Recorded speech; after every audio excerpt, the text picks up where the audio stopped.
What's up, this is James from Hit the Floor magazine, Reading Festival 2013, and we're here with Rou and Rob, Enter Shikari Soundsystem. Guys, how's it going, man? Very well, thanks. How you doing? Sweating out like a motherfucker, but other than that, I'm absolutely cushy, man. So, like, tell me a bit more about the Enter Shikari Soundsystem, man, because you've only just had the one show so far, I do believe, and it's just debuting for its festival appearance at Reading today, is it? Yeah, we had one little warm-up show, then Leeds on Friday. It's basically a digital version of Shikari, so it's yeah, just concentrating on the dance side of things, a bit of drum and bass, house, dubsteps, remixes of our stuff, other people's stuff, original material, yeah, everything. What are the fundamental differences for anyone that doesn't know what the sound system can produce to a live audience compared to the live band?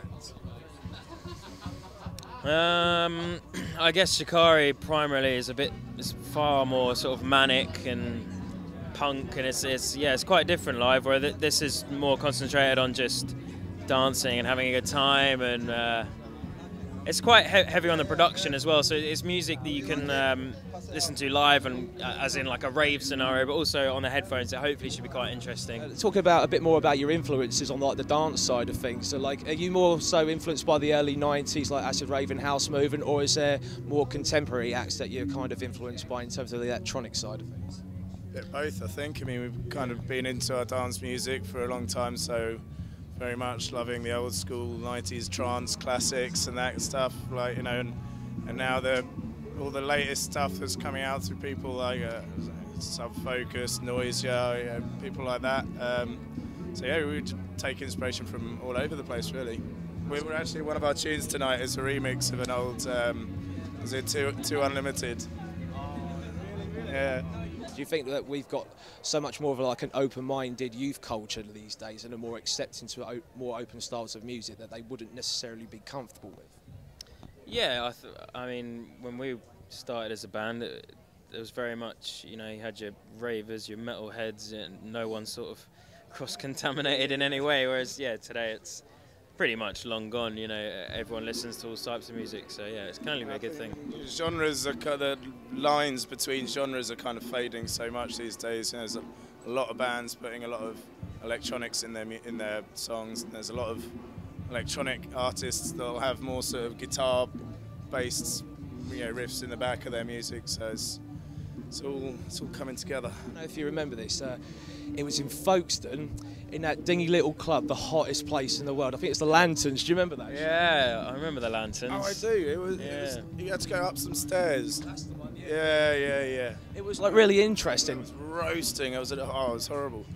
I mean, like, because that was just before you headlined the Astoria, I do believe, and like it was really interesting at that point in time because like the crowds that you were getting, it's like they never really heard like the crossover between electronic and like the heavier side of things. And if you look at the progression today, it just seems like it's just really reflective again upon like the youth culture and everything. Everyone's so more open-minded, and I think with that you've kind of almost spearheaded your own kind of like movement in that respect. Wow. Well, you know, we can't really comment on that. Like, I mean, obviously, a lot of bands come up to us and say that, you know, we've influenced them in some ways, which is, you know, it's awesome. Yeah. That's cool. I mean, like, just quickly before we wrap up, anyway, I've asked this for like nearly every band like this weekend, but have you got any particular debauched or memorable festival moments that you may have experienced over the past few years? And if there is one, thing happened the other day when we were in Russia.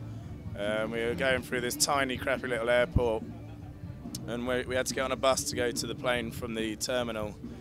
And we were driving, and we saw out on the concrete a piece of our equipment, just like sitting there by itself. And we're on the bus. Like, as soon as we got off, we were like, "Oh, what the fuck's our equipment?" Like, I think it was a guitar or something, just sat out there, you know, about to be run over by a big aeroplane. That was a bit of a bloody panic, wasn't it? It was, yeah, it was strange. Not really something that you want to see. It wasn't Ryanair, was it? No, I think it was... It's the Russian equivalent, I'm sure.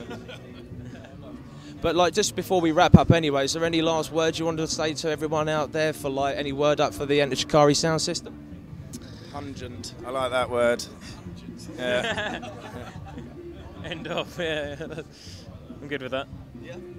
And we end it on pungent.